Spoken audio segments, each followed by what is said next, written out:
Hello guys, আজকের ব্লগটা মা বাড়ির টনেই আরম্ভ করলাম। এটা হইল আকাশ আর এটা হইল দেবরাজ। মা বাড়ি চাওয়ার লগে লগে বাটল দিয়ে একটা মুরগি মাইরে আল দিছে। ওই যে দেখো কাটিংও শেষ। ওই যে একটা শুয়ার দেখা গেতাছে না, ওটাই মাত্র যদি বড় হইতো একটু। পরে আবার মামা বলে খেত দেখায়, খেত গিলা দেখাইতেছে মামা। শুনো মামা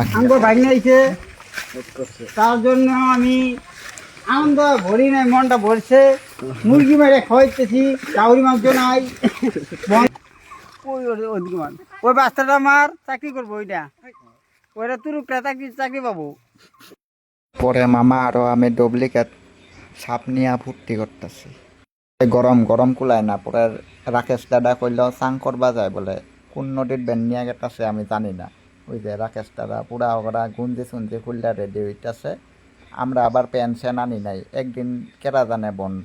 পরে নদীটাত মানে একবারও কম জল, তাও কালার কি দেহ গুলা গুলা যেন পাঘার। ওরা জলে নামা পুরা উমাইল পারতাছে। পরে আমারও উপায় নাই না, ভিডিও বানাই আমিও নামা গেলাম জলে। ভিডিওর কানে নামছি, নেলে নামতাম না। ওই যে দেহ ডুব দিবা পাই না, জলই নাই, উপায় নাই। ওরা পুরা ফুর্তি করতেছে, আমি আর কি করবো। 4 মিনিট মেন থাকতে আমিও পরে উঠতে বললাম, ফুর্তি পাইলাম না আমি। ভিডিওটা তাহলে এই নইছে আজকে। ভিডিওটা যদি ফুর্তি পাও তাহলে একটা লাইক, ফলো আর শেয়ার করো।